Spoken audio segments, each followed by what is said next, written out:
Okay. And I'm going to be able to mute other people. Okay, and I know it's recording automatically, but I don't want it to. Okay. All right, so I know that folks are going to keep trickling in, but we're going to get started. And I'm actually going to just unmute folks on the phone. Can someone tell me if you can hear me? Can you hear me? Yes, I can hear you. Me? Yeah. Yeah, I can hear you. So anybody who's connecting by Zoom or by conference call, can you say if you can hear? I can hear. I can hear. I can hear. Yeah.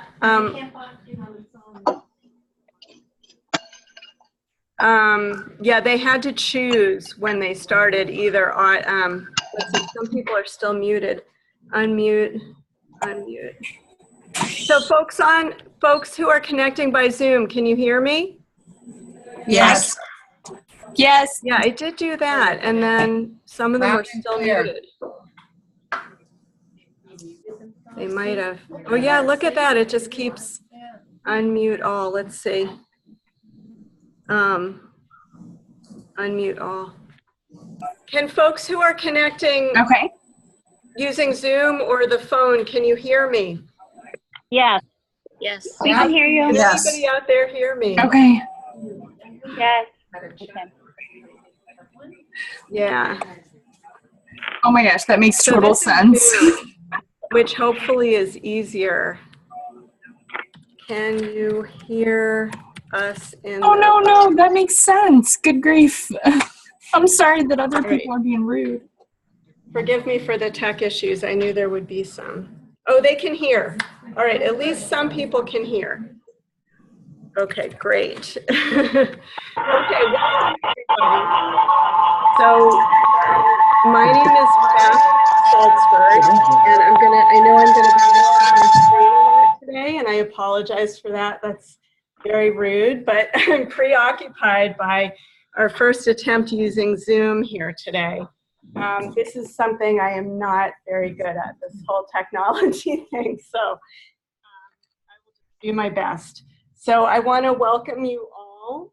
I run a memory cafe here since early 2014, and in later on that year I started the Percolator network to support organizations in Massachusetts starting and running memory cafes, and as you'll see, we've gotten participation from all around Massachusetts, and then that has just been rippling out, and we're going to have folks on the line from other parts of the country today, which is really exciting.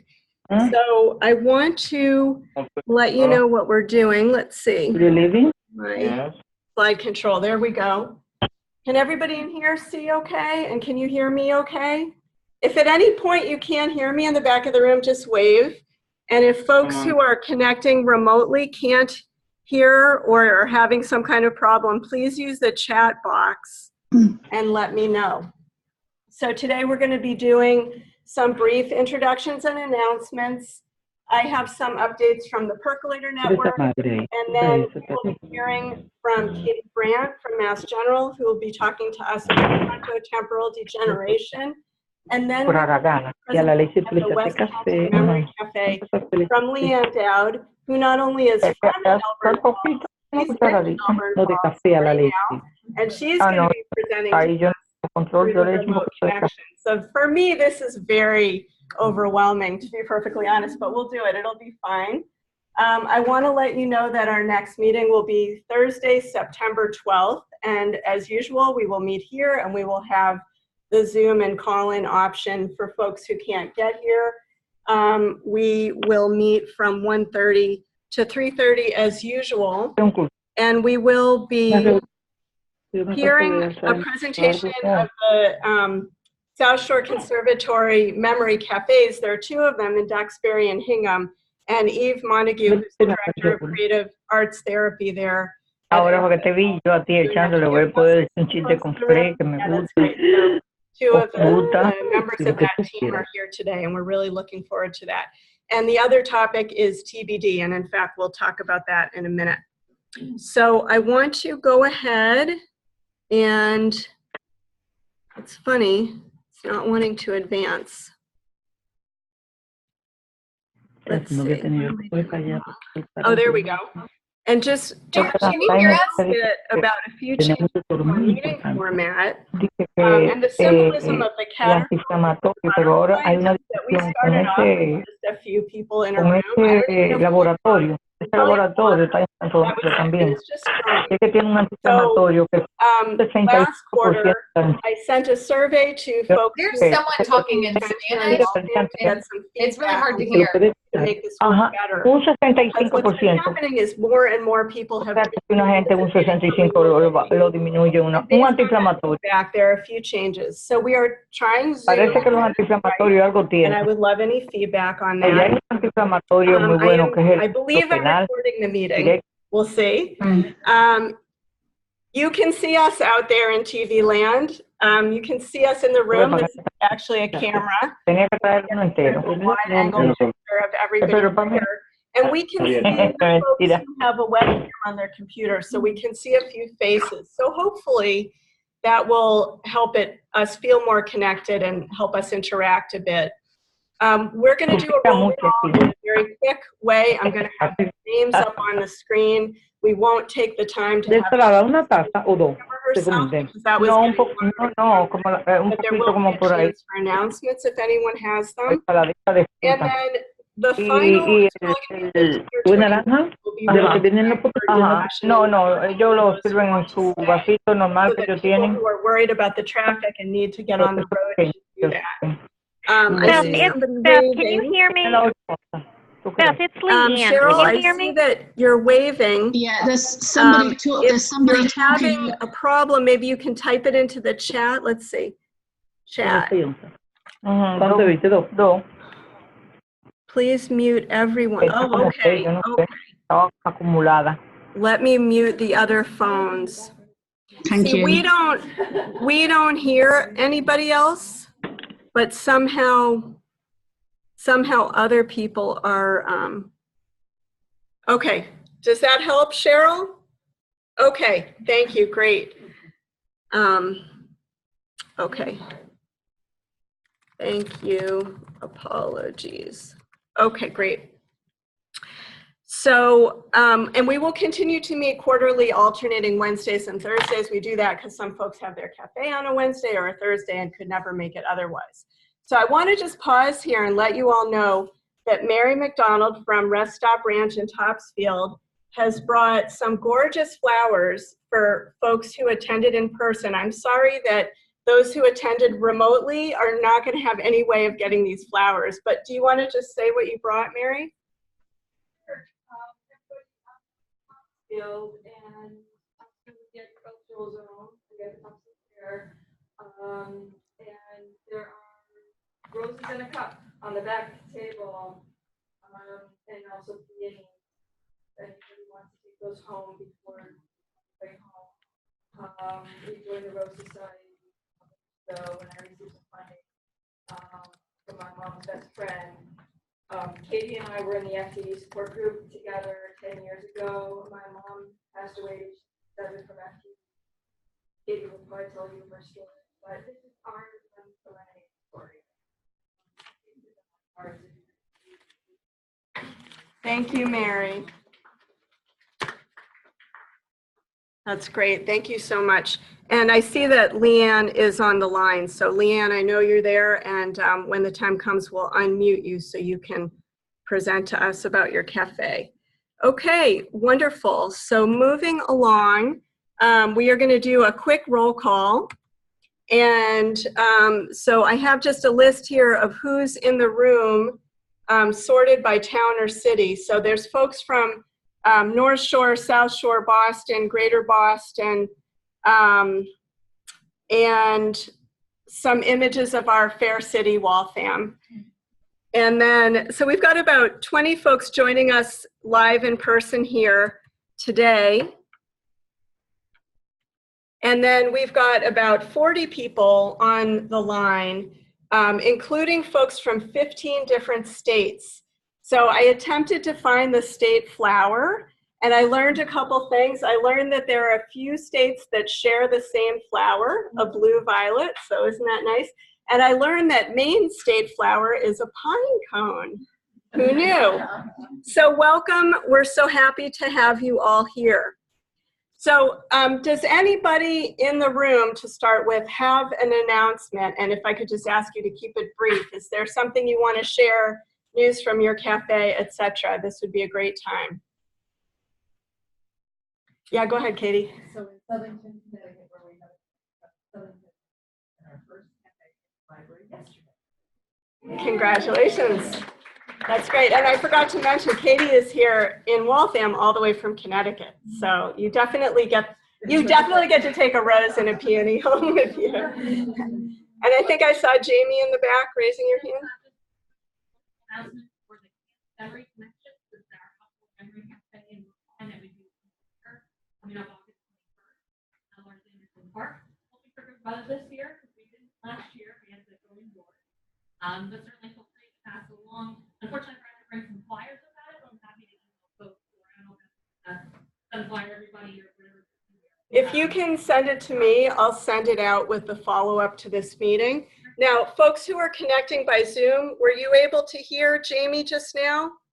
No, I'm saying shaking head. So I'm just going to rephrase. So Jamie in Brookline, Massachusetts, for a few years now, I think this is the 3rd year, has been running an outdoor summer camp program, kind of inspired by the Dementia program in Seattle.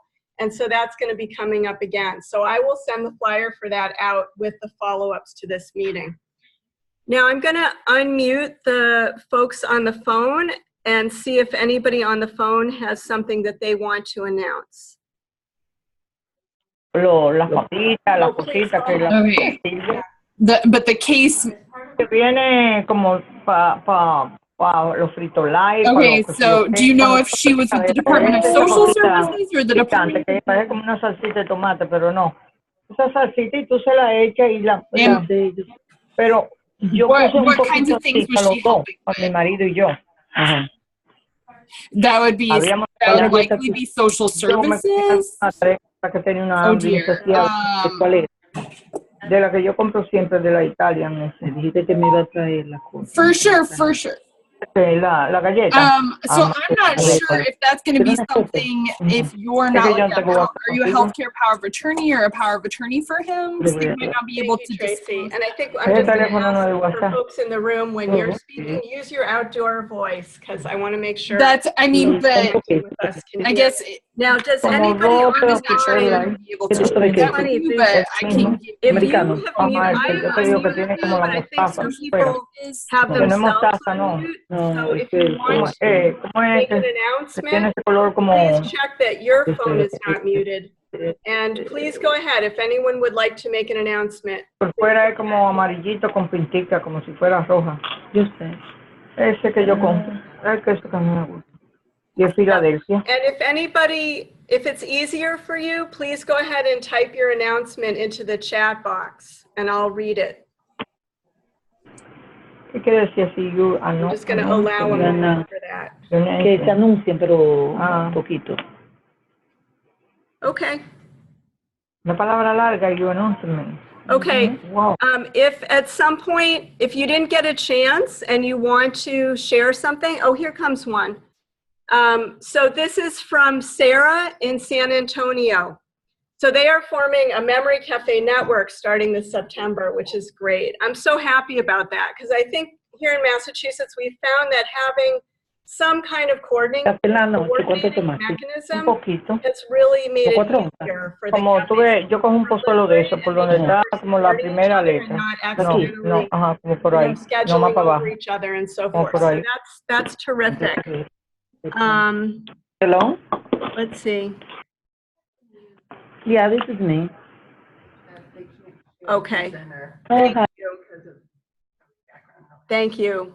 But maybe people on Zoom can the chat. Thank you. I'm sorry about that. Yeah, it sounds like when I unmute the phones, there's a lot of background noise. So let's do this.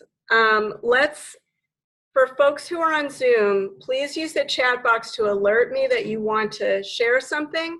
And either I can read what you type in or I could just unmute you and then you could talk.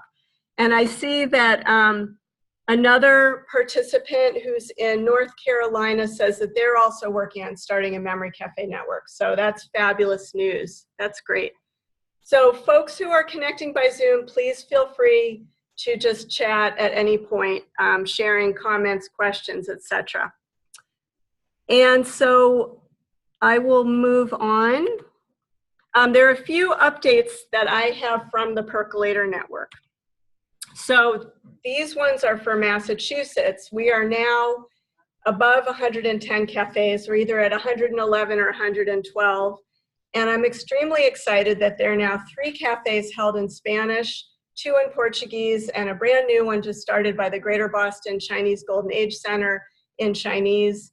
And you know, I think it's so exciting to see not only more cafes, but cafes serving more different linguistic and cultural communities. And you can see the list of all the cafes. I actually have a typo in there. It should say jfcsboston.org, Memory Cafe Directory. And so Massachusetts folks, if you have any changes or updates at any point, just email them to me. If you know you're changing your entire listing, it's probably easier to fill out the form at that directory website. If it's just a few things, just send them to me. Okay. I just see another announcement. This one's from Pennsylvania. We are going to work with a memory care unit with our CCRC, our continuing care retirement community, to create a memory cafe for our area together. And she says this group is so helpful in our planning, which we are glad. We are so glad to share across the country. And so there's some new Percolator resources coming, and these would be for everybody, not just Massachusetts. I realize the chat box is blocking a little bit here. So right now, already live, we have a Percolator web page. So you know how when I send you the emails, there's a long list of links and resources at the bottom? These have all been accumulated now on a web page. So it's at jfcsboston.org/percolator. And I will keep updating that with news flashes, with webinars, with resource links, etc. So hopefully that will be one place you can go and find what you're looking for. The second thing I want to let you know is that I'm going to be launching a Google group for us. So this will be a way that you could post a question and anyone else on the Google group could respond. So you might say, you know, we are thinking about doing a cafe session focused on making visual art. Does anyone have projects or ideas that have worked well? And then you might hear from someone in San Antonio or Pennsylvania. The way this will work, once I have it set up, I will add everybody on the Percolator list to get an invitation. When you get the invitation, you decide whether to accept it or decline it. So you can choose to participate in this Google group or not. It's up to you. And it's going to have all the instructions about how you could take yourself out of it if you decided at some point you didn't want to take part. Any questions about that? Okay, great. Yeah, I'm excited to do that. Let me just see if there's anything on chat. Okay. And then finally, I'm in the process of updating the Memory Cafe Toolkit. This is with support from a grant through Mass Councils on Aging, which the funds come from the Administration for Community Living. So it's a federal grant, and this is a little piece of it that has supported updating the toolkit. And the updates will be in English and Spanish as before. And that should be ready sometime late summer, and I'll let you all know. There are a few things that just needed to be refreshed and updated, but mostly it's got a section added that talks about the experience of many cafes across Massachusetts in addressing particular needs. People with hearing loss, which of course is a huge percentage of the folks we serve at memory cafes. People with younger onset dementia. And then also serving particular linguistic and cultural communities. So it's talking about some of the cafes that have developed to serve particular communities, also serving LGBTIAQ+ folks. So that's all going to be in the new toolkit. So stay tuned for that. So with that, we are almost ready to move on to Katie's presentation. Hi, welcome. If you are on this call today or in this room and you don't get Percolator emails from me, let me know, because some organizational servers reject them.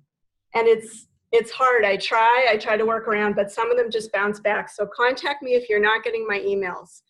And if any of you have topics for surveys or quarterly meeting discussions, please let me know. And at the end, I'll open up the floor for that. But you can be thinking, and you can also contact me at any point. So any questions or comments about anything we've gone over, any of the updates?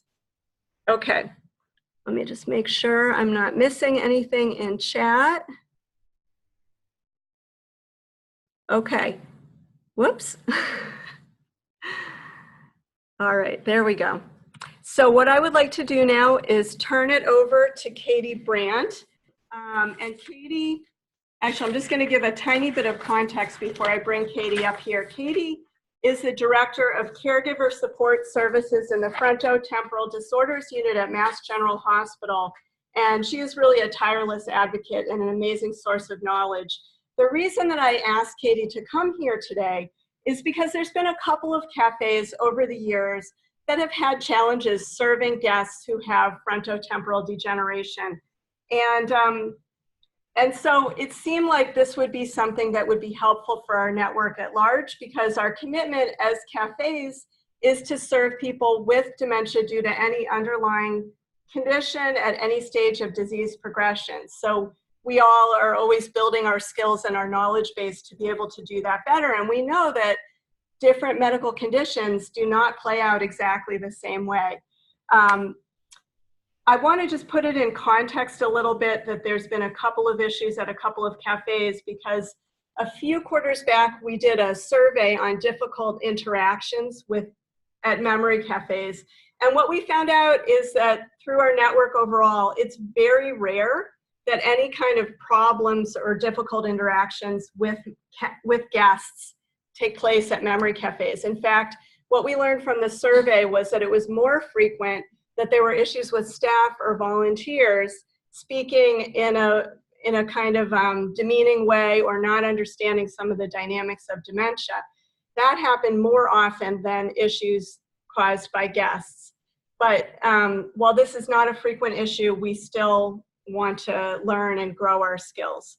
So with that context, I would love to bring Katie up here. And Katie, I'll show you how to advance the slides. And if you would rather that I do it, we could do that, but. Okay. And so just this little right arrow should do it. Okay. Okay. All right. Look at that. It's working already.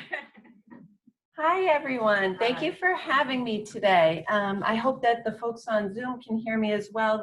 They probably can't see me based on the camera, but that's all right. The slides will speak for themselves. So Beth, thank you for the introduction, and thank you all for having me today. Thank you for making our community programs more welcoming to our folks living with rare and atypical forms of dementia. When you think about FTD, it's even some of the behaviors that I'll describe today can happen with patients that have Alzheimer's disease in their brain. It just may be that the Alzheimer's disease is presenting in the front of the brain instead of the back. And so that can cause some unique behaviors that the folks in your memory cafes aren't used to. So what I'm hoping to do today is to talk about understanding the impact of dementia on young families, knowing what we can treat today for FTD, and really encourage and embolden all of you to embrace your role as a coach for all of these families who are traveling the journey with Alzheimer's disease and related dementias. So we know that somewhere, Dr. Dickerson talks about the range for FTD and the prevalence in the United States is likely somewhere between 50 and 150,000 Americans. You see different numbers. And that's because it can be very difficult to diagnose FTD. So I work at the Massachusetts General Hospital Frontotemporal Disorders Unit. And we are an expert team that focuses exclusively on rare and atypical forms of dementia. I even brought an article today called When the Diagnosis Doesn't Fit, Challenges in Diagnosing FTD. It is, on average, families living with FTD, it takes them 2 years to get diagnosed, and most families have a journey where they're misdiagnosed multiple times before figuring out what the accurate diagnosis is. So the typical age of onset for FTD is in the early 50s. That's a full 20 years earlier than the typical age of onset for Alzheimer's disease. So you can imagine that this is going to bring up some different psychosocial issues. If you're in your 50s, you're probably still in the prime of your life, the height of your career. You are likely parenting teenage children. You might still have a mortgage to pay. So thinking about the difference between having a progressive neurological disorder when you're 50 versus when you're 80, right? And what are the financial and social implications related to that? So we know that due to the young onset, many of our caregivers have dual roles of caregiving, parent, and full-time professional. So your memory cafes for the younger onset folks may be frequented by the full-time spouse, like the full-time caregiver, the spouse or family member, or I will often encourage my caregivers to use memory cafes as an activity to do with a paid companion. So sometimes family members are hesitant to send their loved one who's in their 40s or 50s to an adult day health program. So memory cafes are a way that I try to ease them into the idea of attending that group activity. And then when they have a positive experience there, it helps to pave the way for me to encourage them to use adult day health programs. So I want to thank you for really being the gateway service to adult day health programs. Another thing that we know is that the economic burden of FTD is almost twice that of Alzheimer's disease. And again, that's due to the earlier onset and the challenging behaviors which can require living in 24-hour memory units at an earlier stage than Alzheimer's patients. And that FTD caregivers report higher levels of stress and traumatic stress than Alzheimer's caregivers do. And Mary's raising her hand with that FTD experience. So this is just some text that I wanted to include on the PowerPoint slide. I never want people to feel like they have to just read text when I'm talking, but we want to think about frontotemporal degeneration is a progressive neurological disorder with no known treatment or cure. It affects the frontal and temporal lobes of the brain, and it typically has a young onset. So when you look at the frontal and temporal lobes of the brain, right? Looking at the brain as if I were turned this way, what is happening in the frontal lobe? What's the main function of the frontal lobes? Behavior, yeah. So Dr. Dickerson, our director in the MGH-FTD unit, he likes to talk about that as the CEO of the brain, the person who says, you know, is it a good idea to wear shorts in January? Is it a good idea to say to the lovely dinner host, I did not like this dinner that you made, right? Like the CEO. And then also we have right here in the front of the frontal lobes, the brakes of the brain, which is when that red light, stop light comes on, you're gonna stop rather than the impulse of, no, I gotta get where I'm going, so I'm just gonna go through the red light. And then the temporal lobes tend to be more language and communication. So the bulk of our patients fall into two buckets. When their FTD begins in the frontal lobe, they're gonna have challenging behaviors and likely get diagnosed with behavioral variant FTD. So FTD could be frontal temporal dementia, frontal temporal degeneration, or you might hear FTLD, frontal temporal lobar degeneration.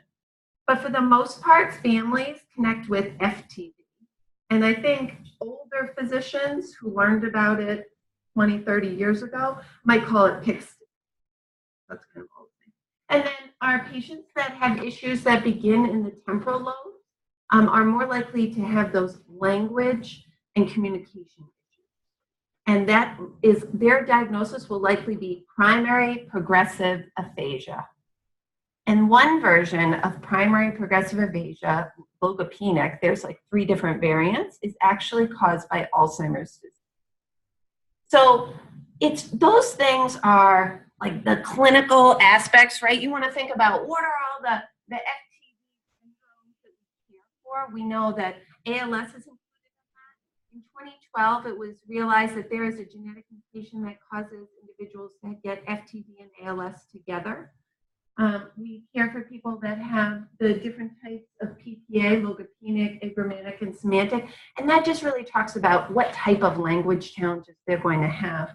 Cortical basal syndrome, progressive supranuclear palsy. These are all very rare conditions, but you may hear of them at your memory cafe. I saw this flashing and I'm not sure. Keep talking. Okay. And you know, one thing I forgot to say I should have is I will be sending the slides out to the whole mailing list, so you'll get them. From a frontotemporal disorders up because you're going to memorize them, but just to give you an idea of what are some of the rare conditions that we might come across. And really, when I think about these atypical and young onset dementias, of course it's important with their physicians and researchers that families understand what's causing their loved one's cognitive condition.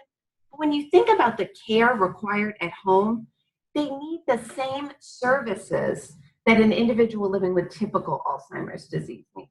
Maybe the leader at the memory cafe or in the assisted living memory unit has to be a little bit more dynamic, but the service is the same.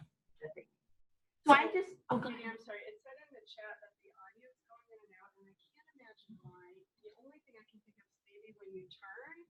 Yeah. I'll try and stay put. I'm sorry, because I thought the microphone was more sensitive than that, but yeah, No, that's the only thing I can think Can you guys hear me in the back? So at the Harvard Dementia course recently, I was a presenter and I was like waving my arms, and then someone said to me later, "You're a very dynamic presenter." But with 300 physicians after lunch, I really wanted to make sure that everyone was going to be perky, right?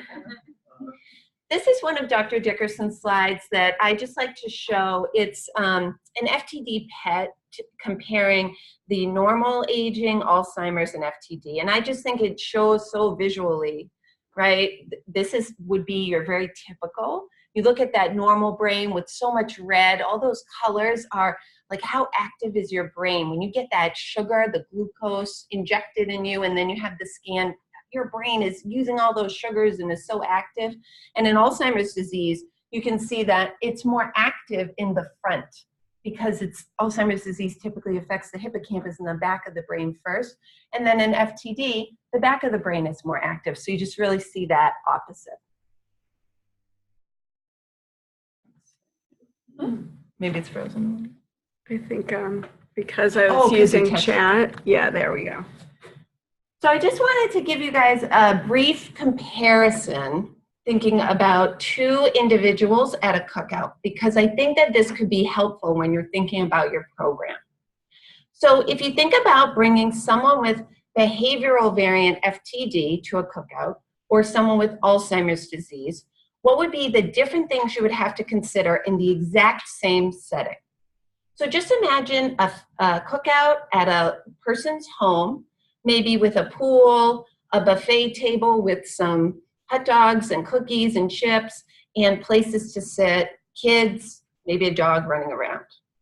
So the person with behavioral variant FTD, it may be likely that as they walk into the party, they'll right away say to the host, "Where is the cookies? Where's the food?" Because they're hungry. And then when they see the food table, they'll just go right over to it. They're not worried about saying hello. It's not that they've forgotten people's names. They're just not concerned with that. Their needs are the most important. And that's because as we think about it, the frontal lobe is being damaged. It's so challenging to think about everyone else's needs, and their worlds become simpler. They have to focus on themselves. That's their survival mode. So they're not going to be interested in saying hello to people or shaking hands, but maybe if they're interested in the dog that's running around, they'll go over to the dog and want to engage with them. They might think that the kids jumping in the pool are interesting, so they might watch that. But apathy, they might be just as content to sit in a chair and look at their phone for the entire afternoon rather than engage with one person. So they're going to need someone to go up to them, to talk with them and initiate conversation. And then you may likely get some conversation. Party food. So I always use the example of the tray of cookies. So a person with behavioral variant FTD, if they like chocolate chip cookies and there is a plate of them, they might likely go over to the buffet table and pick up the whole tray and bring it back to their seat because they know they like cookies and they want them. And they're not thinking about the needs of the other people at the party, right? And then a bathroom break.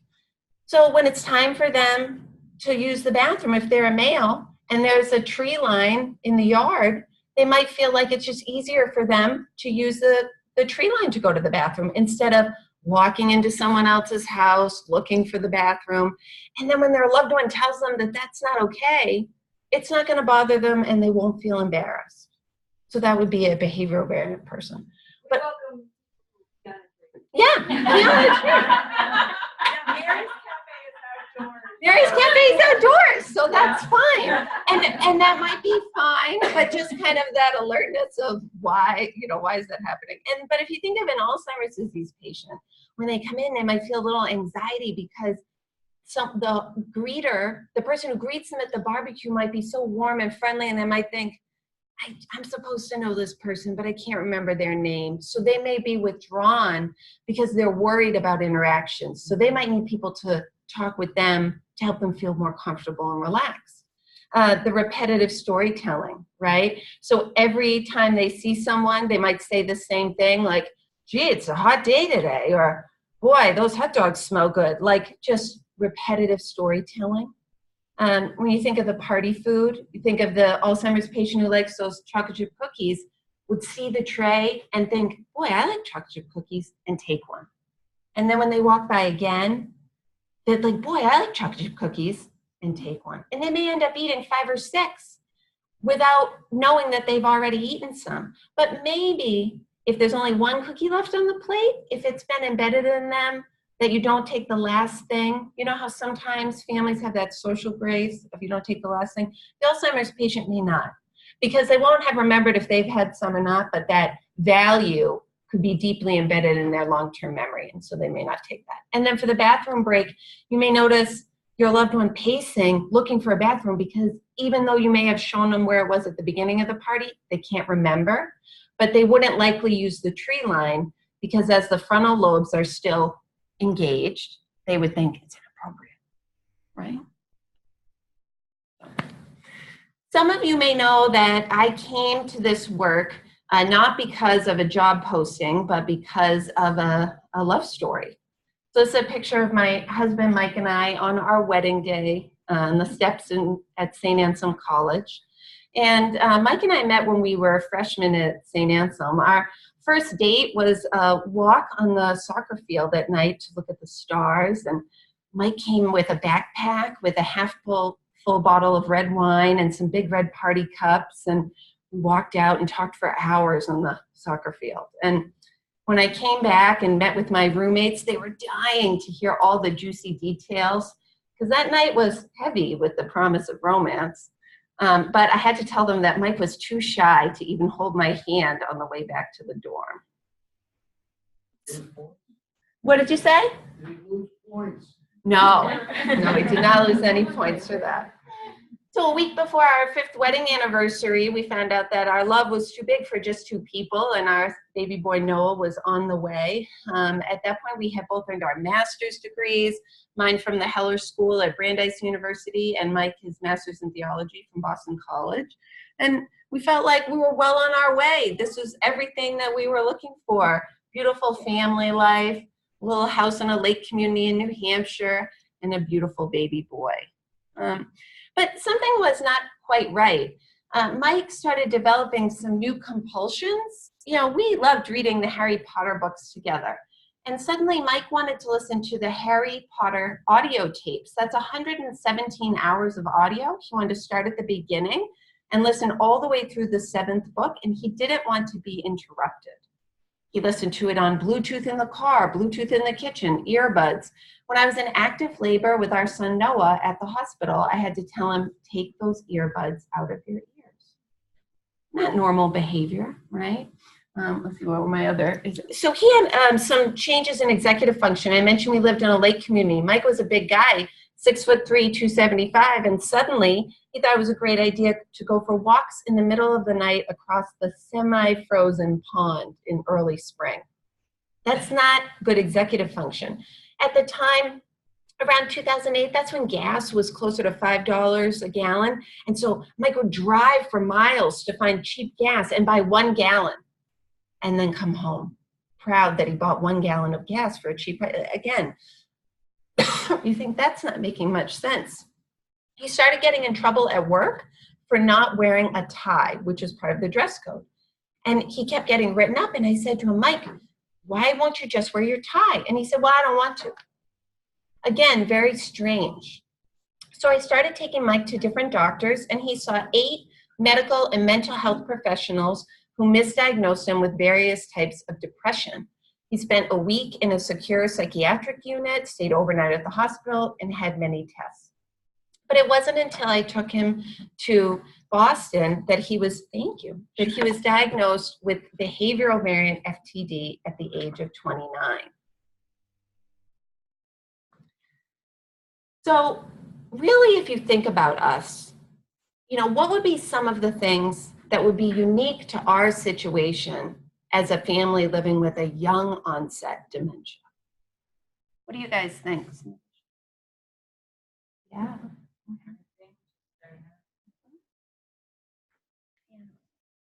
So I don't know if any of you are familiar, there's a list called the Compassionate Care Allowances Condition through Social Security Disability. And so there are 200 diagnoses on that list: ALS, FTD, early onset Alzheimer's disease. So if you apply for Social Security disability with one of those diagnoses, you get fast-tracked for approval. But you still have to wait 24 months to get Medicare. And because Mike was diagnosed at the age of 29, and I had to leave work to help care for him and Noah, then all of a sudden we lost our health insurance. So in many ways, Mike and I and Noah were lucky because I lost my home to foreclosure. I spent every dime of our retirement savings, and we were able to benefit from the help from Social Security, food stamps, Mass Health. But most families can't do that. I said to myself, we're young, I can go back to work later. And really, as professionals working in, I think, non-governmental industries, we didn't have a lot of retirement money anyway. But many of the families that I meet are in their 50s, and they have worked for many years, and there's no way that they can start over, and they're still in that predicament of not being eligible yet for Medicare and having to wait, and it's incredibly challenging for people. So I always say, despite dementia's looming presence, Mike and Noah and I figured out how to be a family, and that was only because of the amazing support that we received from the staff at the skilled nursing facility where Mike was. And that staff was so great at including our family goals into Mike's care plan and creating activities and providing me with staff to support to make those family visits happen. So I'm just so thankful and know that we would not have created all of the beautiful family memories that we have today if it had not been for the staff in his unit. Mike passed away on April 19, 2012 at the age of 33, just over 3 years from his diagnosis, 21 days after Noah turned 4, and only months before we might have celebrated a decade of marriage. Mike lost the ability to speak, walk, and swallow, but he never lost his voice. As Mike's wife, I was his biggest advocate, and I continue that advocacy work today in Mike's memory and on behalf of all of the families who don't have a voice and who are struggling with this very unusual and devastating and difficult dementia journey.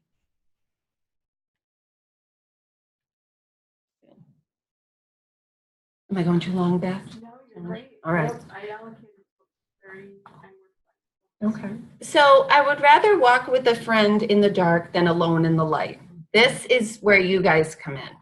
I say all the time, we don't have a cure for FTD or Alzheimer's disease, but we have a cure right now, today, for the isolation and loneliness that comes with a dementia diagnosis. And you guys are a part of that. So I want you to think of every caregiver family that you meet as having this caregiver trifecta. And it can be even more important for the people that have the atypical presentations because they feel like no one understands what they're going through. But just think about how they need to have a connection with a medical home, a disease community home, and their local community, right? Which means that when you think of the medical community, if you're hearing your family say, oh, every time I bring my loved one to the doctor, I feel like I have to tell them what their diagnosis is. Like even for typical dementia, typical Alzheimer's disease, if they're saying that their primary care doesn't understand why their loved one is confused when they have a head cold, talk to your families about looking for physicians that understand their loved one's dementia and why that's so important. You know? A disease community. I think that what we need to do is, one, remind every family living with any type of dementia that the Alzheimer's community welcomes them, right? The Alzheimer's Association is technically the Alzheimer's and Related Dementia Association. It's just no one would remember that to say all the time. So referring people to connect with their disease-specific organization can help them ask specific questions and feel like they're meeting peers along their journey. We've also collaborated, there I am at the bottom. I've been so lucky to be the ambassador for Massachusetts Rare Disease Day 4 years in a row, and the FTD unit collaborates with the Massachusetts Biotech Council to bring people together. Because I think sometimes you feel like no one has my experience, and to show up in an event with 300 or 500 people can let you know that even though there are differences, you're also united by this rare experience. And then home community. This was a party that we had at my house to kick off an education and awareness campaign about FTD called Love Is Out There. And it's this idea where we know that it's important to drive into Boston and meet with the experts, but the real care that happens for any patient with dementia happens at home, right? So whether it's at the local senior center, they find an adult day health program, a memory care program, those places are going to be close to their home community. I even find that people need to know that they have a restaurant that they can go out to where the wait staff there gets to know them and they're not embarrassed, or that they can go to the grocery store and if their loved one is touching too many things, it's fine. So it's this idea of helping people to feel comfortable in their home communities. I want to give you guys an example, thinking about engaging someone with FTD in your memory cafe. So I'll do this quickly, I know I can. So one of the behavioral approaches that we use to help our families is the DICE approach. Has anybody here heard of the DICE approach?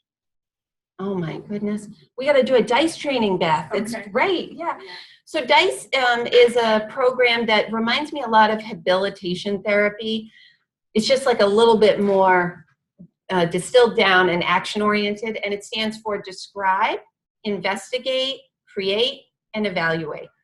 So I want you to meet Karen. She's one of our lovely patients, and she's so thrilled to be featured not only in our recent newsletter, which I've included copies over on the table on my right, but also as a case example. So Karen has behavioral variant FTD, and she did not want to attend her local adult day health program. She told her husband, everyone sleeps there, it's boring, there's nothing for me to do. Well, Karen is a classically trained musician, and she also had a 30-year career as a nurse manager, and she would often evaluate hospital and healthcare programs. So what I did was I spoke with Karen, I spoke with the director at her adult day health program, and we spoke with Dr. Dickerson. And we asked Karen if she would help us evaluate the adult day health program that she was attending. And would she be willing to be a Dickerson Community Ambassador?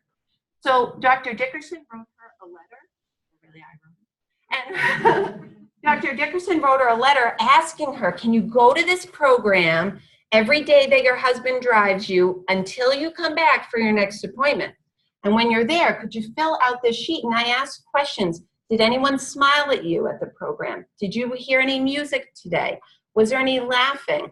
And actually, there were some days where she would check no for those things. And the staff told me that they really started paying attention. They were wondering, did nobody laugh or talk or smile at Karen today? Or is that her perception? So it made them more aware of their interactions with her. And when she came in for her next clinic appointment, she was wearing the name badge that the program made for her.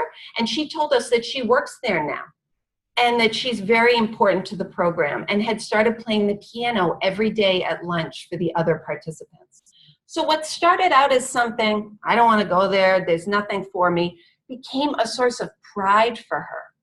And really what we did was we did some investigating. What was in her history that would make her feel useful? And then how could we create something for her that would be manageable, right? So it was just to make the check. She couldn't write. But that was just, I'm so proud of that because the program was just so willing to help.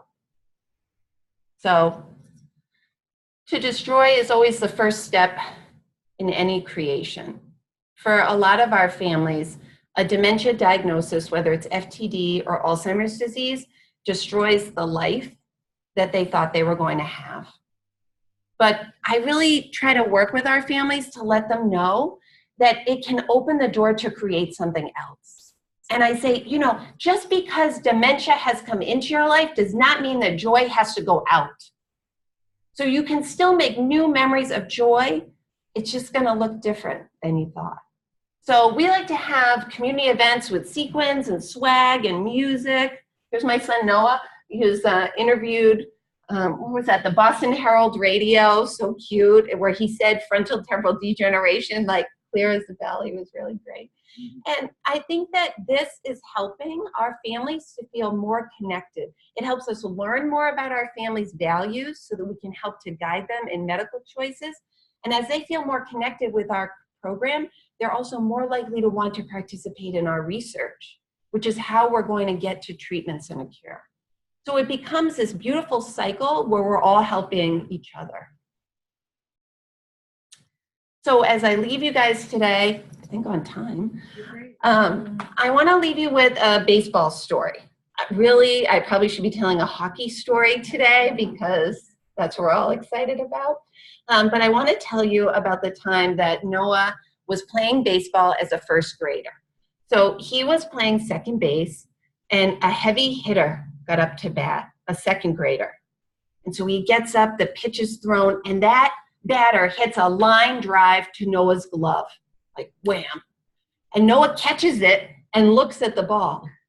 Now, this is Little League, okay? So the parents are going crazy. There was a runner on first, and then the batter thought that he still had a chance, so he threw down his bat and he was running, and then the kid on first was running to second, and all the parents were yelling different things because, you know, nothing happened. So now we're excited. You know, tag the runner, run to first. And Noah just didn't really know what to do. So finally, the first base coach stepped out onto the field, picked Noah up, and plunked him down on first base so Noah could get his first ever double play. You know, and I think about this as being so profound related to my experience as a caregiver for my husband. Different parts of my talk affect me on different days. When I became an FTD caregiver, I didn't know what I needed to do. And I needed amazing support and coaches, nurses, hospice workers, skilled nursing, and adult day health program workers to help guide me to where Mike and I needed to go. But I did the thing that only I could do, be Mike's wife. Just like Noah did the thing that only he could do, hold on to that ball. Right? Later that night when I was tucking Noah in and telling him how proud I was, he says, "Mom, I wasn't even paying attention." And I think life is like that sometimes, right? you just kind of, a fastball comes out of nowhere and you got to be ready to catch it. And hopefully there will be coaches just like you guys available to help guide people to where they need to go. So thank you so much for your time today. I'm so appreciative.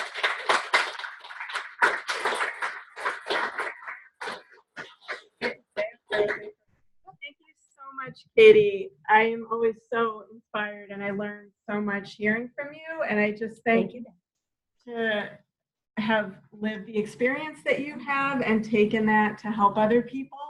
It's incredibly moving. So thank you. You're welcome. You're welcome. There's a lot of materials. Yep. My email address, I ran out of business cards, but my email address is in the newsletter. It's Catherine, I can just tell you, it's catherine.brandt@mgh.harvard.edu. Yeah, Brandt is B as in boy, R-A-N-D-T, Catherine with a K.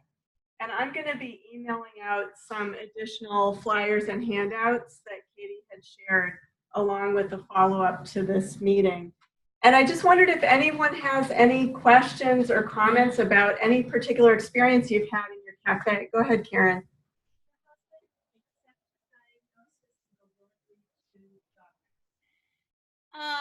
So one, he did not accept his diagnosis, and two, yes, he went willingly to the doctors. So Mike had what many of our behavioral variant patients have, which is a strong anosognosia, which is a complete lack of awareness for any of his deficits. So if you said to him, you have FTD, it's a terminal brain disease, he would say, huh, what's for lunch? Like, it just didn't register. And I really think about it as if you were telling a 2-year-old, like trying to explain astrophysics to a toddler, it would not have any meaning because they don't have the framework.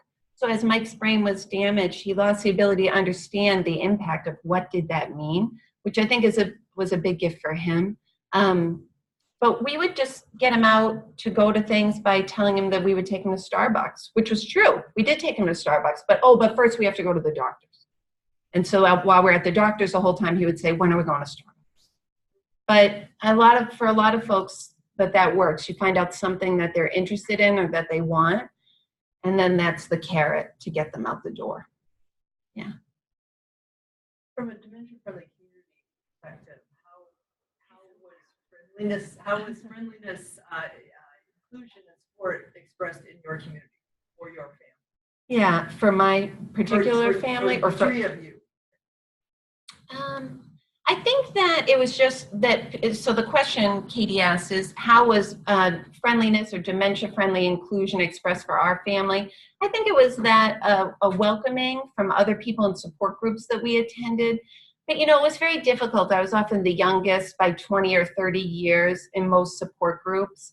And I think sometimes for me, it would get taxing to have people just focus on the horror of the story and Noah was so cute, and that was just very upsetting for people. So sometimes going to support group was helpful, and other times it just felt like I was very different. So I've worked hard to create additional FTD community events and activities. Right now I'm working with 3 other mothers who have husbands with behavioral variant FTD and children under the age of 10. And sometimes we organize events just for their group to get together. Oh, and I brought something so cute. I really want to write a children's book about FTD, but I love this book. Did you guys know this? Why did Grandma put her underwear in the refrigerator? It's just the cutest. It's a really cute book. So I think that knowing about things like this and handing families these resources and maybe helping them modify so they can feel more comfortable.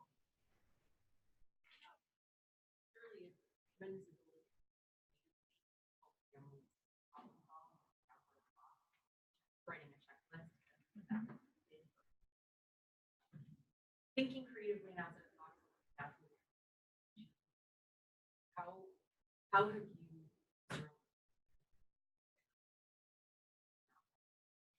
Yeah, so that's habilitation therapy. I did the training, the trainer for that, and the DICE approach. And I think what's very difficult is to help spouses I find it's even harder with spouses to help them just like change this idea that their husband might be more excited about getting an ice cream cone than they would be about that their wife got a bonus at work, right? Like just helping people to think in simpler terms and helping them to focus on like instant gratification activities. Sometimes it works, like with Karen, that you think about the history and then that can inform activities. But my husband loved to go to Tool concerts, like progressive, like prog rock, heavy stuff. And then when he had FTD, his favorite music was the musical Grease and Annie. So like, I wouldn't have known that or how to figure that out, but some of the staff in the memory unit played those movies for him and he would like light up. And I would try to play his old music and he would be agitated. So I think it's just this idea, it's very challenging for FTD caregivers. They constantly have to try new things. And sometimes what works for a while, one day will just stop working. So unfortunately, they have to be dynamic. So we just encourage them to keep trying new things. So one of the principles of memory cafes is that they don't ask guests if they have a diagnosis or what the diagnosis is. So I know you don't all necessarily know, but I'm wondering by a show of hands, how many folks know that you've had people with FTD as guests at your memory cafe? So a handful, and I don't have any way of asking the folks out there, but I'm assuming at least a handful of the folks connecting to us from a remote location as well. Actually, I think I do see a hand. And I've had several guests at our memory cafe over the years who have FTD, and in some cases it's the behavioral variant, in some cases it's more aphasia. And I think just a couple of points and a question. A point is each person's different, so if you happen to know a diagnosis, that still doesn't tell you what their needs or their behaviors might be. And I can say of all the folks with FTD who have come to my cafe, there's only been one situation that's been a challenge, and I'm going to ask you a question about that. But, you know, for the most part, they've just been in the mix, you know, and like each person who comes, they've had sort of unique interests, needs, behaviors, but it hasn't been a problem. I wonder if that is our next presenter. In any case, that might be a technical issue. Anyway, the question is, actually, I'm going to ask you a question from another cafe, which had a guest come who, a younger guy with FTD, and she was concerned because he was big physically, young, you know, very energetic and physical. And it sounds like he was happy being there, but he would get excited and loud. And she felt that some of the other guests felt intimidated. She was not concerned that he was aggressive, but she wasn't sure how to help the other guests understand him and relate to him. And the one person who's come to my cafe who has FTD where there've been some issues, it's been about loudness. And I don't think the other guests have minded, but his wife has minded. It's been very stressful for her, and they've often come just for an hour. You know, and I've just talked to her offline and supported her, and she said that's what she wants to do, which is fine. But do you have any suggestions about that kind of scenario where you're trying to help your other guests to understand and accept this person's needs? Yeah, so that's a situation where sometimes the anosognosia can really work in your favor. And if as the memory cafe director, if you are able to connect with the caregiver and say, hey, I've noticed that John, when he gets really excited, tends to yell out or bang on the table. And sometimes I see the faces of other residents or participants, they're not sure what's happening. Would it be okay with you if I said to the group, we welcome all responses, and some of us are louder than others, and that's okay. It's just the way that we're showing our excitement. So expect that sometimes the person sitting next to you might be pretty loud when they're saying that they like something. And it doesn't mean anything's wrong. It just means that they're excited. And I bet that the participant would not think in any way that that was related to them. And even if they did, even if it was said, you know, John, when he's excited, he likes to bang on the table and yell out, and that's just his way of telling us he enjoys something. If the participant doesn't think that there's anything wrong with what they're doing, then that won't bother them in any way. But I think it's also about telling the caregiver that it truly is okay.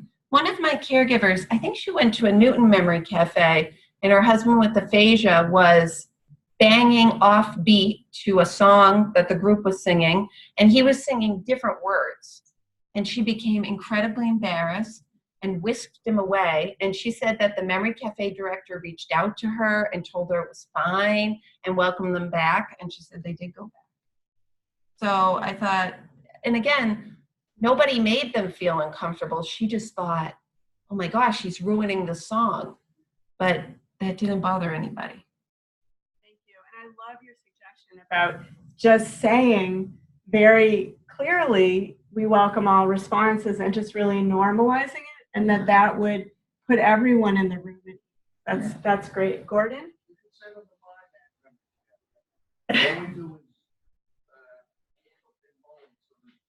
Plenty of noise. Yeah. Right? They can make more noise. Yeah. That's great. So if folks on the room couldn't hear, that was a comment from someone in the room. Gordon has recently started a bowling memory cafe. So there's always plenty of noise at that memory cafe. So does anyone have one last comment or question for Katie? I don't see any being typed in. Yeah, Katie. Quick one. I always thought that hallucinations were a component of this particular. So hallucinations can be a part of Lewy body dementia, and the hallucinations for those folks very specifically include small gnome-like people or small children or small furry animals that are just hanging out, usually non-threatening. You know, it's not upsetting. When you think of hallucinations otherwise, we did have one patient that had an atypical Alzheimer's presentation and had Capgras syndrome, where they looked at their wife as a stranger in their house and called the police. Someone has broken in, like didn't recognize, and also thought that the crime show happening on the TV was actually happening in their living room. Like, so we've had patients like that. Some of our patients get damage to their occipital lobe and have visual challenges, but usually we don't hear of hallucinations very often, but the Lewy body dementia, definitely. I know my mom, the father-in-law,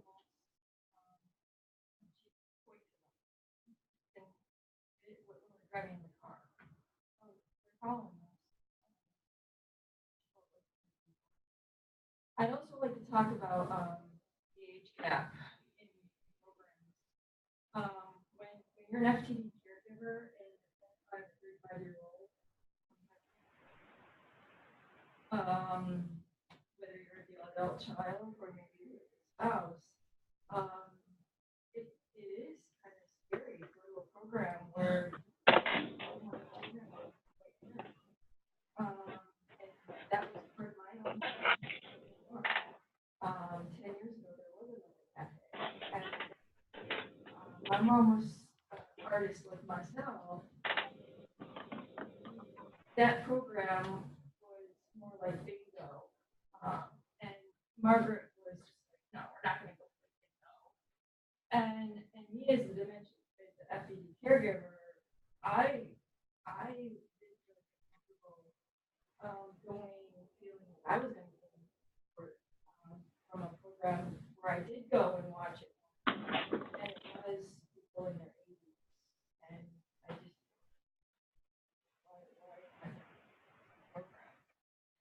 So I would say in Massachusetts, so Mary, back me up if you think this is a good idea. If you have a young family come to your memory cafe, go up to them and ask them, have you connected with the young onset community from the Massachusetts Alzheimer's Association? Because it's very robust. And then even asking them if they want to share their diagnosis, did you know there's an FTD support group? There are multiple. And did you know that there's a support group in Topsfield that has young onset dementia folks? So really, I think just asking them, are you connected with some younger people? You can do that. That's a great suggestion. And there's going to be information in the revised toolkit about serving younger onset folks in general as well. So one last comment, and then I want to get Leanne up and running here to do the last presentation for us. Yeah.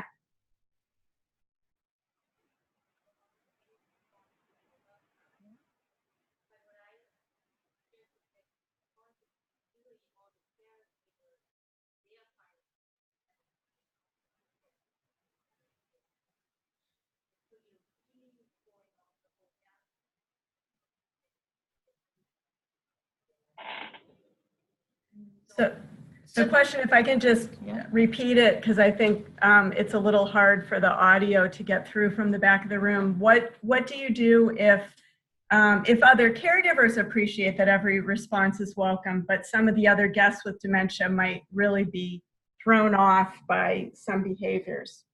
Yeah, so just like any group, every season has its own dynamic and interactions, right? So then I think if you end up in a situation like that, I think that's where you have to look at your physical space and your volunteer list and see if there is opportunity to break the group in half. I do that with support groups sometimes. I notice I'll get like a whole side of the table is spouses and the other side's adult children, and I'll say, you know what, tonight we're going to split, and I ask a co-facilitator to come with me. So that might be a group where you need a couple more volunteers. You need to think about whether it's a big room and you choose opposite corners, or you physically have 2 rooms blocked for that special memory cafe. That's not ideal everywhere, but I bet in some physical spaces that would be okay, that you could have 2 rooms.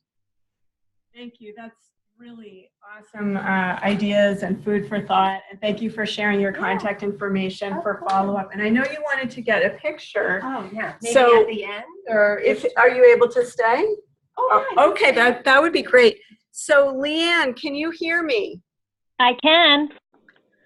So I have unmuted you, but we are not hearing you. So what I'm going to do is call you on the room phone. So you're going to get a phone call in just 1 second. Okay. And I think you have to click on her picture. Oh, really? Okay. Let me try that. I think I thought I did. Let's see. Where did she go? She was there. Let's see. Okay.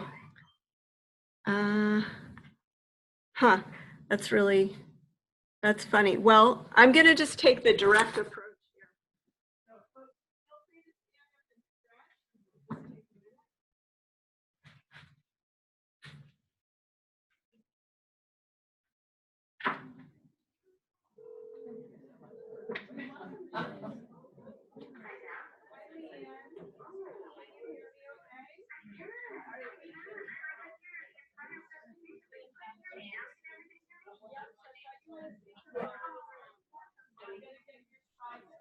Okay, folks, I've got Leanne, so if you don't mind making your way back to your seat, we're going to hear from Leanne Dowd at the West County Memory Cafe in beautiful, scenic Shelburne Falls. How many people here have ever been to Shelburne Falls? They've got their bridge of flowers. Yeah, very pretty community. Diana is not able to be with us, so we have Leanne, the outreach coordinator, who's going to talk us through the life and times of the West County Memory Cafe. Okay, Leanne, go right ahead. I'm on your first slide.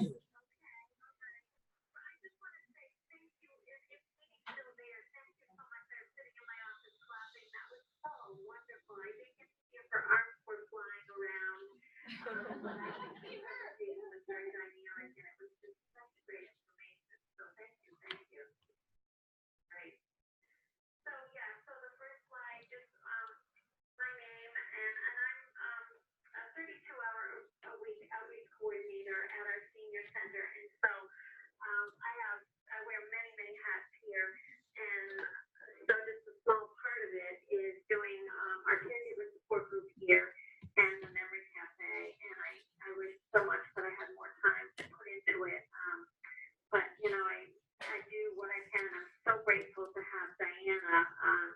co-facilitator here, and she gets a small stipend through our grant, but puts in so many more hours.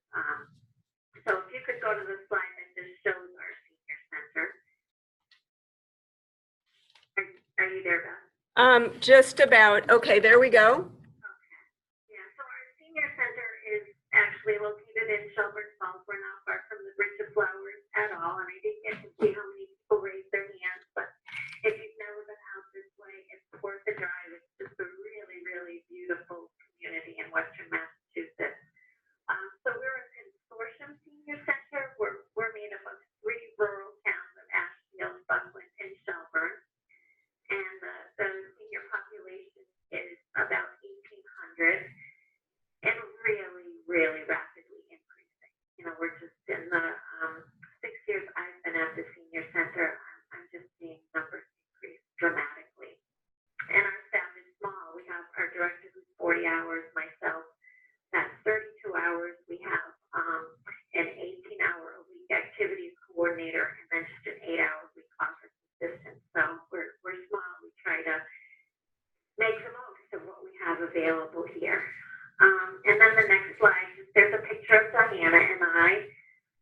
And so our cafe began it's just been going on for about 2 years, and it was an offshoot of our caregiver support group. And it really came about when we started with our grant, our Title III grant. One of the pieces that I put in that is that my hope was to start a memory cafe, which was really good to put it in the grant, because then I would have been kind of embarrassed if when the grant was up for renewal, I hadn't even done anything about it. So that it was good for me to put that in there, that it, you know, kind of forced the issue. And I think that I started out by reaching out to you and, you know, got all the information, which was so helpful. And then what I did, and I would recommend this to anybody that's in a rural area, is I really reached out to any senior center, anybody who had a memory cafe in a more rural area, because I think it definitely is much more challenging. You know, that's certainly what I have found.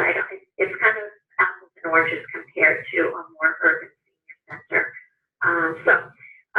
You know, as you can see, our budget is really small. It's a $4,100 annual budget, and I would say a lot of that gets used, a teeny tiny bit of it towards my salary, a little bit of it towards Diana. I mean, she actually gets paid $5 a month, and then much of it goes towards supplies for the memory cafe. A lot of it is food, to be quite honest, because we're kind of big on that. So if we go to the next slide, the planning and programming. So Diana and I do it all. We sit down and you know, figure out all the programming. And luckily, this area is just, I think sometimes it helps if you really know a lot of people in a small town. If you know a lot of people and you have resources that you can call on, and especially when we don't have much money to pay people. I think the most we've ever paid for some entertainment is maybe $50. We've had just some incredible musicians come because they just love the idea of the memory cafe, so they're willing to come. So, you know, Diana and I together figure out what we're going to do each month, and you know, it's been trial and error.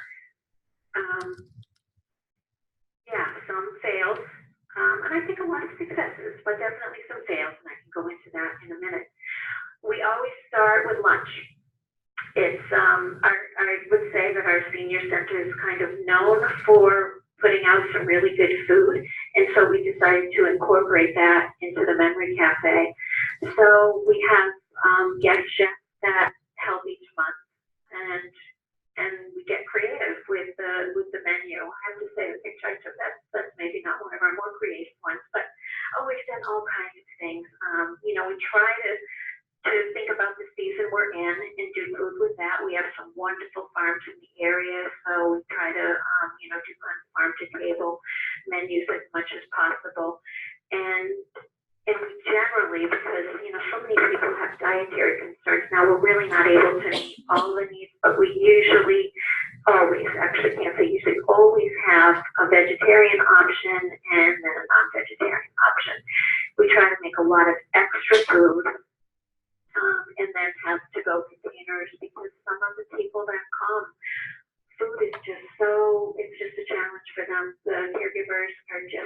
they're tired, and trying to make meals has become much more of an effort for them. So just to be able to send people home with some food, feels really nice. And I think for people to come in, for the caregivers to feel cared for and to see that there's a nice meal, and to then have the care recipient enjoy the food. So food's definitely a draw, and that probably takes up maybe close to the first half of our memory cafe. People come in, they socialize, and then the very first cafe, I tried to set it up cafe style, and little small bistro kind of tables, 4 people at a table, and that was a total fail. I mean, that's just, nobody really interacted except just at the immediate table, and so that went out the window after the very first time. And now, as you can see on that planning and programming slide,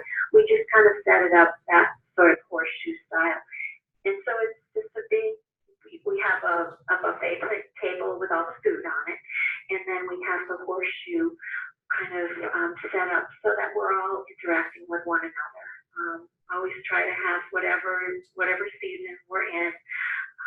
We have seasonal decorations, and people look forward to that and comment on that, when they come in as well.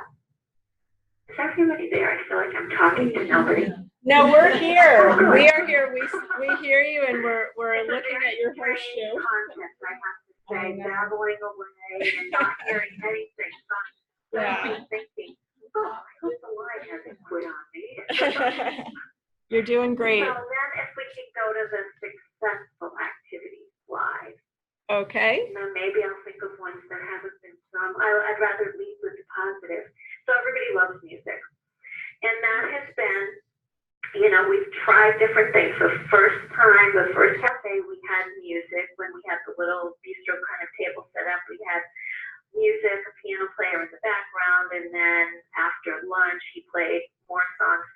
It was a bad idea to kind of have him playing, even though he did it kind of at a low level. It was distracting for people, and I could see that. So now we might have a CD player going, and we have some people who love jazz, some people who love classical music, something kind of really low in tone, but we've not had any kind of entertainment going on when people are eating, and it's just, it's made conversation and interaction a lot better. And we've had all different kinds of music. We've had people who just do instrumentals. We've had people who come in singing. We've done, various holiday music. So that we're pretty committed to trying to have music about every 3 months. And I would say that's overwhelmingly popular. People enjoy that. Some people who are, much more advanced in their disease, all of a sudden they're singing, and it's so exciting to see. It's heartwarming. We have done a couple of times at the end of, people have gorgeous gardens out this way, loads of flowers, beautiful gardens. Flowers are big out here. So Diana and I, and then people that we can call on, we've brought in flowers from our gardens, and we'll just have large containers of flowers everywhere. I just get some inexpensive vases, either from the dollar store, the Salvation Army, something like that, and people can just make a beautiful flower arrangement, a couple of flower arrangements, and bring those home with them, and that's been really popular. And then I found this idea one time when I was searching the Meet Me at the Movies. I'm just curious, but does anybody know about that? Has anybody ever done anything like that? Yeah, there's heads nodding. So it's so much fun. For a while there. Luckily, Yeah. if I'm not the most technologically proficient, I have young adult kids who are really, really good. And so what I've done is just found movie clips, generally from, movies that might strike a memory. And I just find a short clip, couple minutes, and, I'm able to do that part of it. And then I've, had either my son or daughter kind of fine tune it.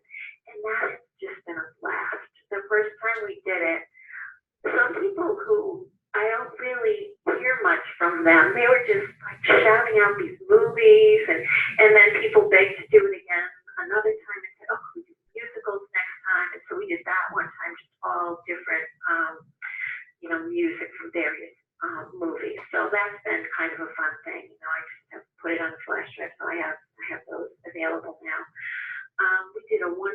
collage project. We had a guest artist come in, and people brought photographs, things that had meaning to them, and she just brought in some really beautiful paper and all kinds of things that went with that, and we did collages, and then people could take that home with them. And if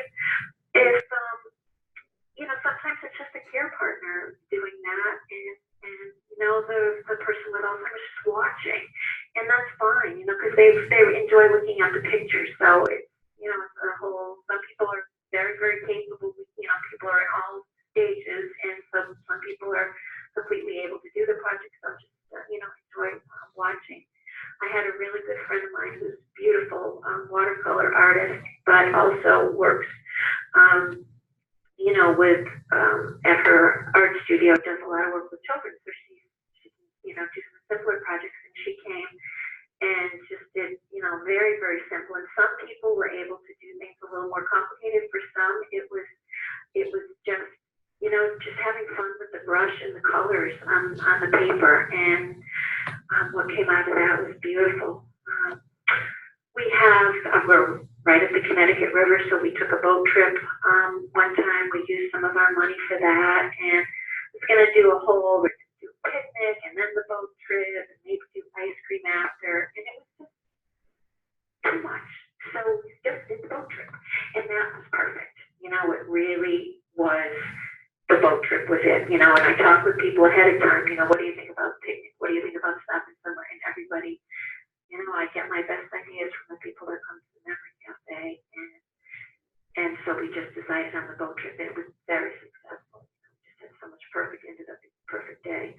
Oh, and then we did this really cool thing. I just got these huge maps of the world, and you know, different color pins to put on the maps, and everybody just mapped out places that they've been, and it was just so incredible. All the kinds of places, and that totally struck memories with people, and everybody stood back, and they were so excited about, you know, seeing where everyone had visited. Some people had commonality in that, so that was good.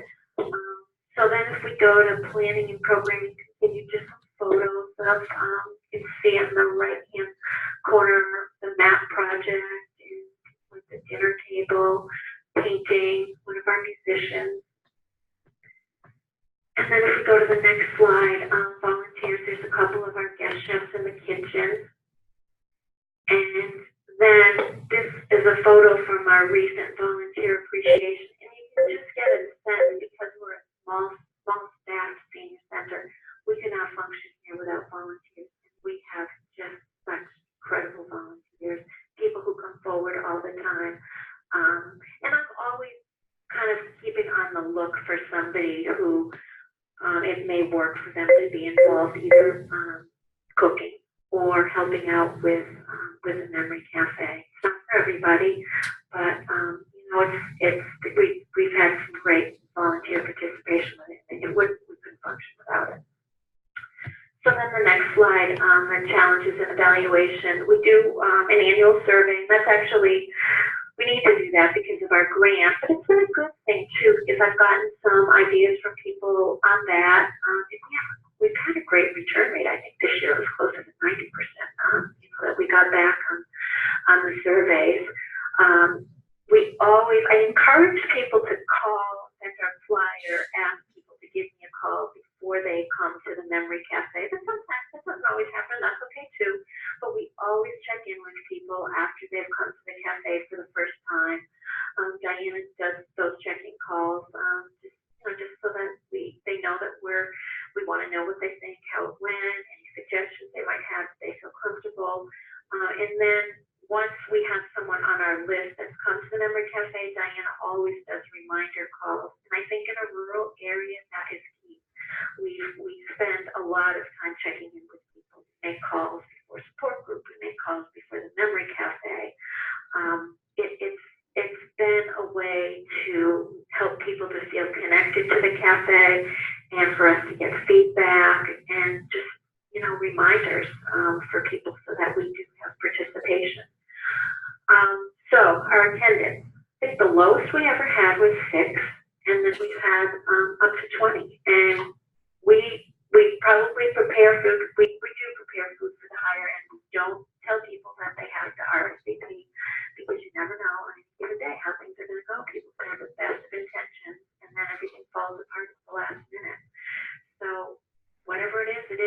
we have extra food we send it home for people. We can always use the food here at the senior center for another event. So we cook, whatever happens, happens. And we do, I know that there are some member cafes who are, you know, have people in maybe in the earlier stages. We're just all over the place. I think that has been a challenge for some people who have a newer diagnosis and want to start getting connected to various supports that are out there. For them to come to a memory cafe, see someone who's much further along, and perhaps seeing what might be coming for them. We've actually gotten some feedback about that I think that is too hard for me right now. And that's understandable.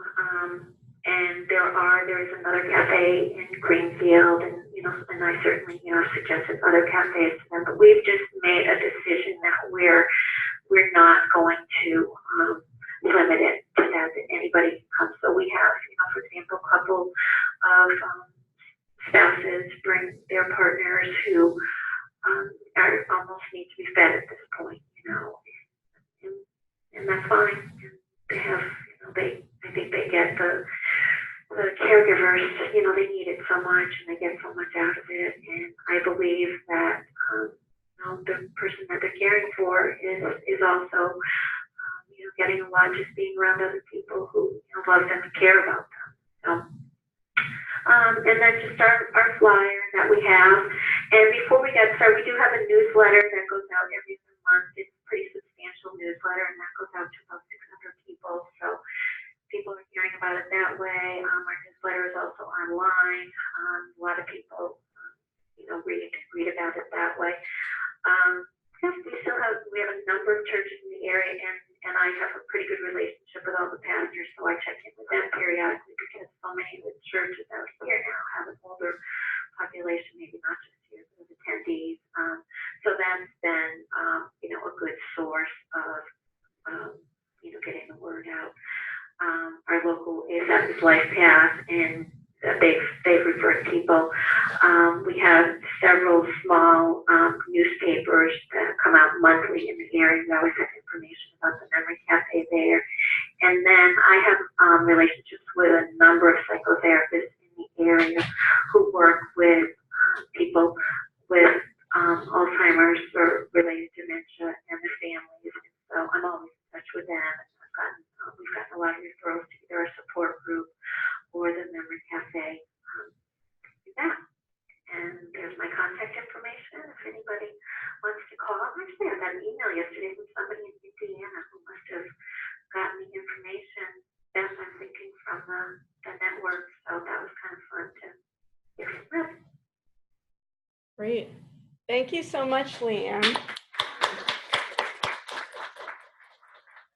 I'm just curious because I can't see anybody. Are there many people there who have a rural memory cafe, and are there things that they've found that have been helpful? Things that have worked for them. Filled and I'm challenged. Are you challenged with numbers? Yes, I'm challenged with what the DDS calls. Oh my goodness, I'm even forgetting what they call the general population. So I'm funded by the DDS, and I'm Department of Developmental Services for those who aren't. Yeah. I'm with homes.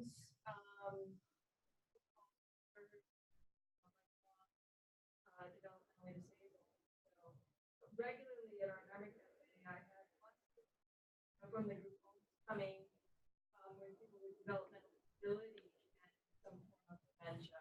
And that is those are the people I'm serving right now. Okay. I mean, I have to say, it is, I think, maybe it's worked for everybody. It feels like from other people that I've spoken with who are not in rural areas, it's definitely more work. Kind of more hitting the pavement to try to really encourage people to come. You can't just sort of say, okay, here's the flyer and have at it. It's definitely been work to have the numbers.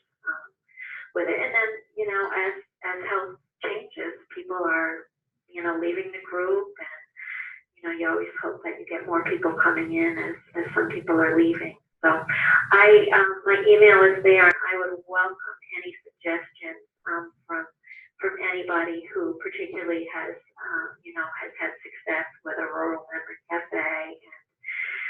And I'd love to hear some of your tricks because we're always looking for new suggestions. That's great. So thank you, Leanne, and thank you for all your work to continue to create it and develop it and keep it going. It's really a joy. It's one of the more wonderful parts of my job, I have to say. It's that third Friday, it's a happy day. Wow. That's great.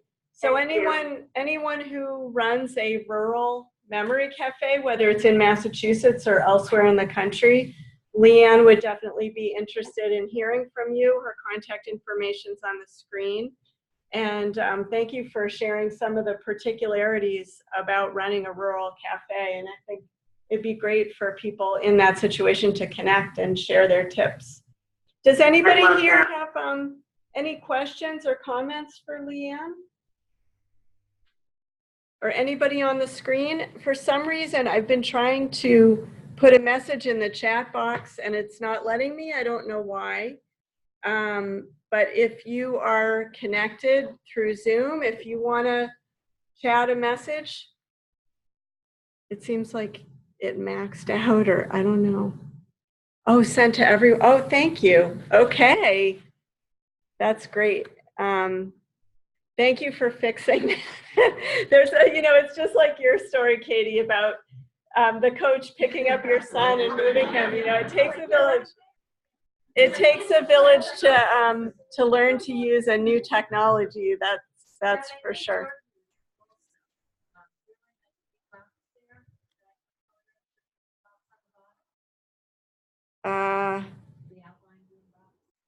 Let me see. Gosh, I hope not. No, that's not me. That's not you? No. Let me make sure. No, I'm not muted.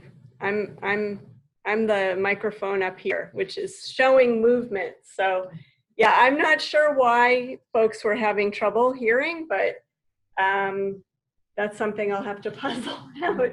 Does anyone have any questions or comments for Leanne? Pictures. I see pictures are here. I think there's plenty of pictures, obviously, in this presentation. Having just had the first one yesterday, we kind of said, it may feel like a picture, but then there was that kind of my immediate response then was, let's like back off on that because movement is all about there's a big stigma, but one of your trust. How do you promote yet not violate that trust? Mm-hmm. Yeah, go ahead. So we were magazine on the right, and we take pictures just kind of for us to show what we've got an idea that we can put out as our memory. We're running it's like our ish. A lot of them were fine with their pictures being published, but didn't want to get named. So that could be an option. Published clear, like, is that so and so? And if there's no name to confirm or deny it, then they have no problem with that. Yeah. I take pictures from the back. When people come to my cafe, they fill out an intake form, and there's a question on there whether or not we have permission to use their picture, and we get as many people saying yes as no. So just to make it, so that I don't have to worry about who said what, I just take it as they're looking at the entertainer or whatever's going on. You see the people, you see whatever is in front of them that's holding their focus. You don't see faces. Tracy? So I go to the meeting, and we do not take pictures. And an adult child, and what happened is we were taking pictures when we were asking people for the release, and then one of our sponsors, Assisted Living, they took a picture, and I didn't know, and they released the picture to the Assisted Living publication. So child called us, and again, it was something I didn't know, so we made a policy, no pictures, and we have other events. I just don't our group, exercise, lots of activities. At all the other programs, we do take pictures. We still ask people if they don't want to be in the picture, we don't put them in the picture. But every cafe across the board, because I still have spouses who say, look, I don't want my husband's picture in the local newspaper. Again, and I know it's dementia friendly, and and we want to remove the stigma, but we also want to be respectful of families who want to keep their privacy. So that's how we.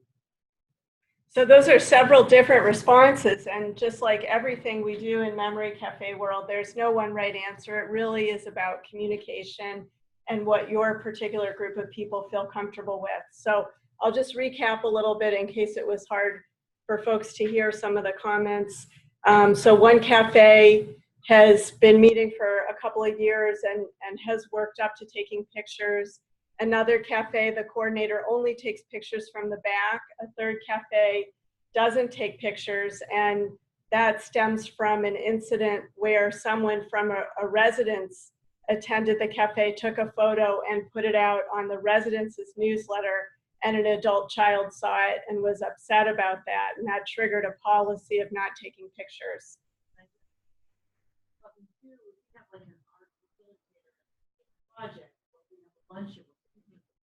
Mm-hmm.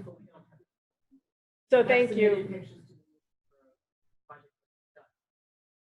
So clarification that photos will be taken of projects and things happening at the cafe, but not faces.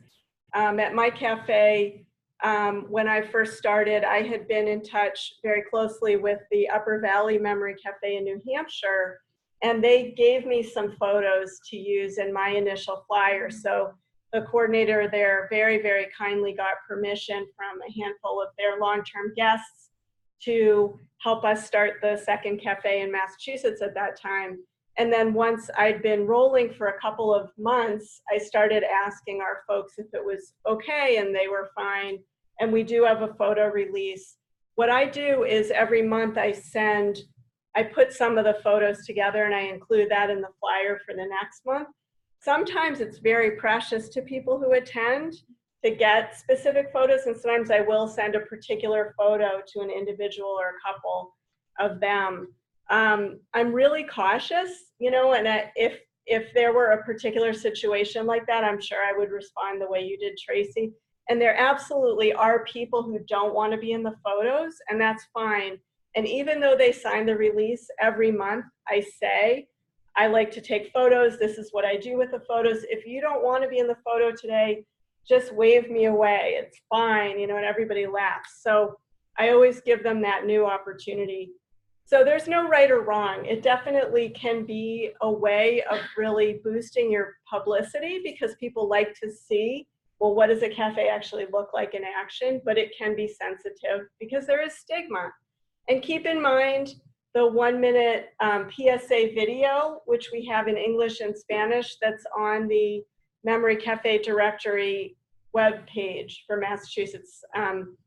And I can email you if you have trouble finding it, and you can also find it on that Percolator page. So that's another way to show people what a Memory Cafe looks like in action.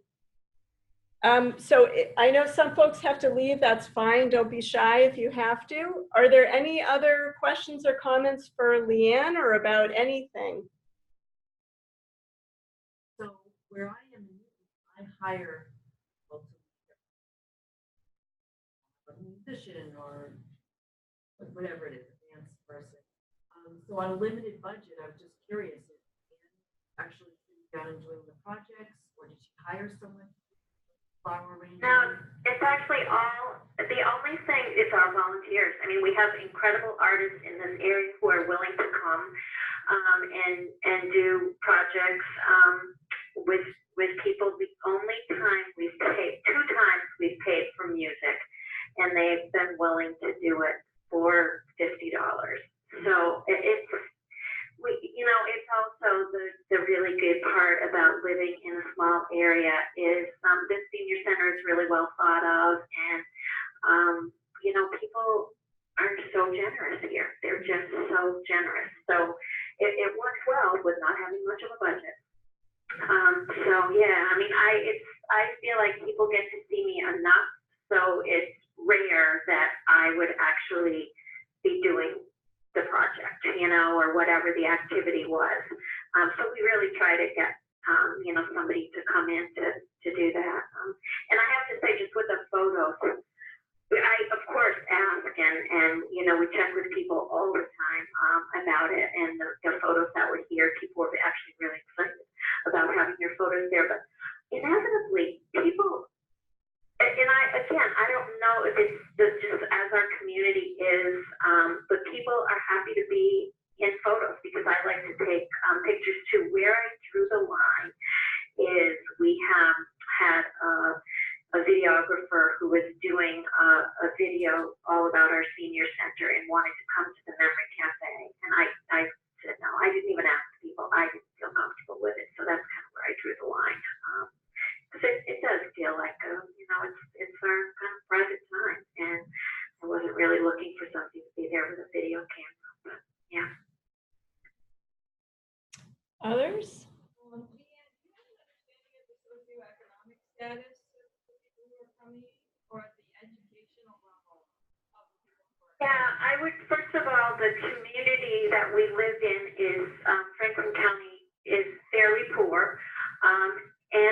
But that being said, we're all over the map for the Memory Cafe, for people that come. Some people are just barely getting by on, you know, maybe $1,000 a month. And then we have some people who are much more affluent. So it is all over the place. But I would say in general, our community is a very poor community.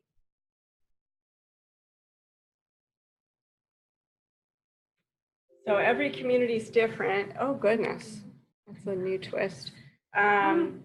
And, you know your community. And I think because memory cafes are new types of programs in almost every place that they start, there's always going to need to be some kind of feedback mechanism.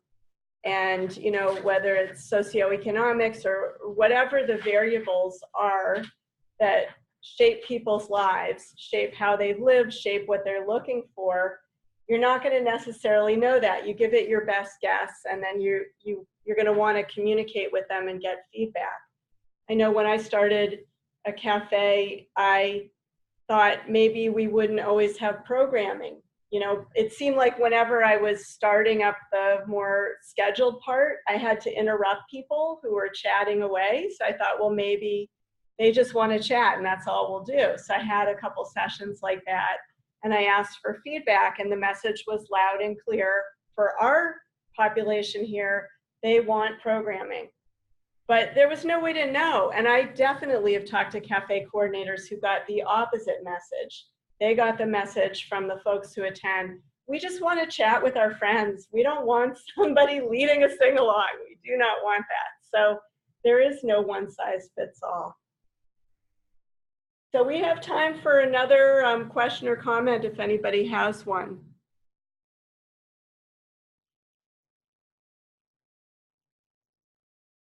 Nothing else? Okay. Well, Leanne, thank you so much. Thank you for bearing with the technical complexities of doing this. My goal is to get to Waltham one of these days, brave the ride and the traffic and all of that. We're so lucky out here we have no traffic. Yeah, I can't say that we share that experience here. You should have seen everybody in the room grimace. But that's wonderful. Thank you so much. Thank you so much. And I really want to thank everyone who connected with us from afar. And again, thank you for bearing with the technical issues. I'm going to talk with our IT folks about the sound in particular and see if we can improve that for next time. If in fact we did succeed in recording this, I will make that recording available. And I will definitely send the slides and Katie's other handouts to the whole list. So you should be getting that from me probably early next week. So thanks to everybody who made it here. Thanks to everybody on the line. Thanks to all of you who are working to make our world more dementia friendly, and have a great rest of the day.